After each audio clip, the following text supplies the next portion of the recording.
I like living my life from the end forward. I like living my life from the day I will die until now. And whatever it is I want to be said about me on my funeral is what drives me, is what I wake up to every morning. Let me just diverse and say that I have already even decided what will appear on my gravestone, my epitaph, so to say. And it is basically, it is this: here lies, or below, depending on where it will be. Yeah? Below lies a man who served the purpose of God to his generation. And that statement is what I want the summary of my life to be.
I'm an engineer, an electronic and computer engineer to be specific.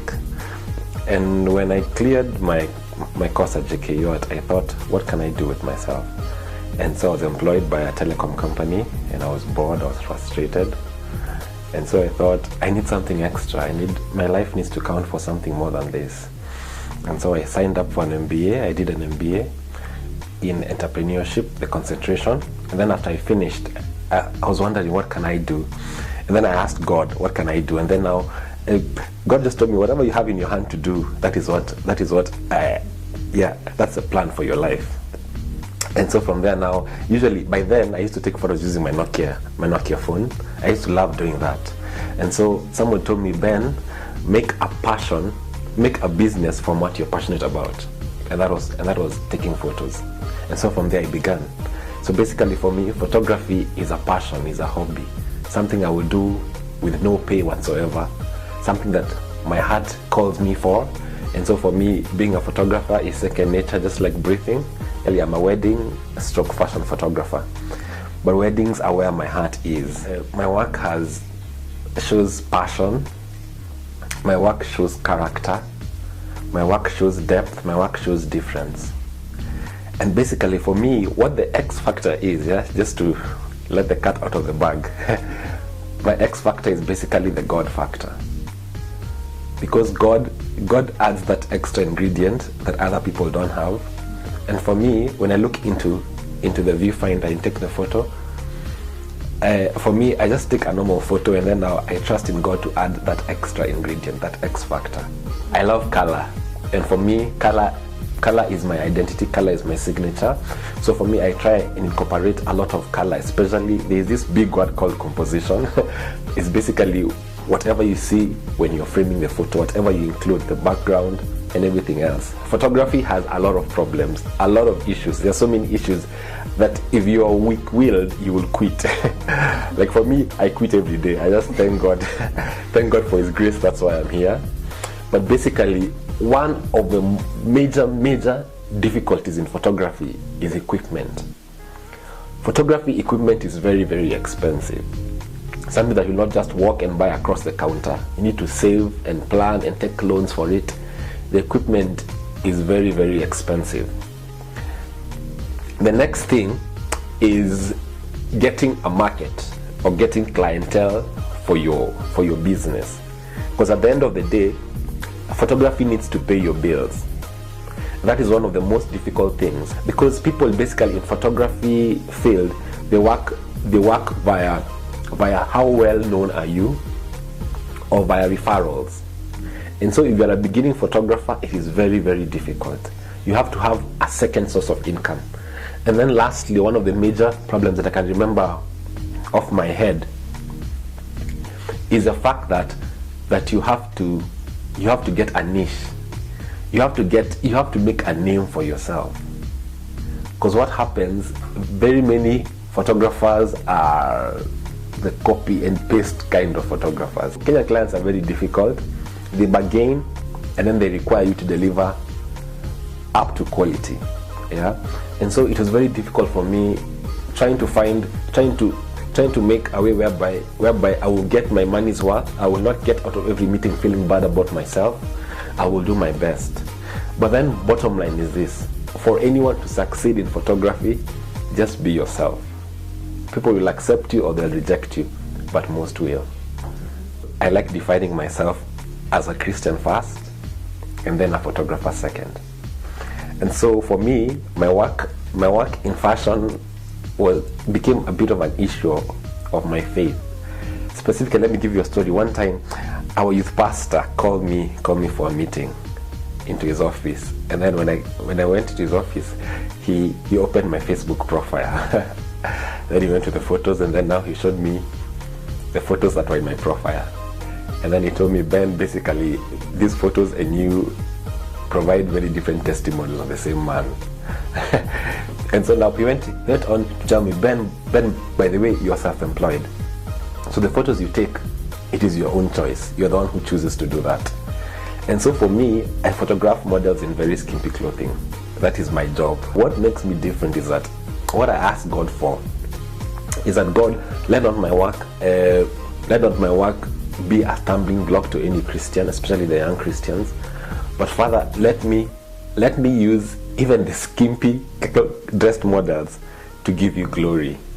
And so what I do nowadays, usually, I try and reject or step away from jobs whereby, like for example, the models are wearing bikini, anything that would put a stumbling block to any young person. And then also I become very, very careful with any work that I release on the World Wide Web. I try to make sure that whatever it is I release, my mother or my father will be okay seeing it. The world will never remember you for what you did for yourself. The world will remember you for what you did for humanity. And for me, when I thought about that thing, I started asking God, what is it that I can do as a photographer? Because God has blessed us and given us so much, given us a platform, yeah, that we can use. And so I thought, God, how can I be able to use my platform or my name so that I can be able to serve humanity? And so God gave me instructions, basic and very, very clear. He told me, Ben, I want you to go around the country. I want you to train young photographers and photography enthusiasts. And I want you to do it for free. You won't ask for a shilling, for transport, for anything. Then I want you to use your possessions. That's your camera and your equipment. I want you to use your time that you'll set apart from your busy schedule and make time for it. And most importantly, I want you to use your money. I want you to invest those three things. And I want you to use those three things that I've given you for you to make an impact and a difference in this young photographer's life. And so from there, I just began it. When God gave me the instructions, the next day I put up the post on my website. And I say that I'm available and I'm willing to come and train groups of people. I don't do it for individuals because it will be very, very tricky because of wondering, because if it's individuals, then I'll spend my whole time doing it. So basically I train a minimum of five people. And so what they do that, let's say for example, like you live like in Kawangware, you collect a few of your friends or a few of the needy people here. Then from there I will train them about photography, train them about the basics of photography, how to get a good image. And most importantly, because right now in Kenya, unemployment is a big issue, yeah? Everybody's saying, nataka serikali nisaidie. Yeah, so I thought I'll also train these young people to become young entrepreneurs, whereby they'll be able to make a living and make money from photography. So basically that's how Iman Initiative began. And basically right now, I thank God, so far so good, and I believe that God has bigger and better things ahead of us. Some other lesson I have learned is that there is no better way to live your life than to live your life for other people.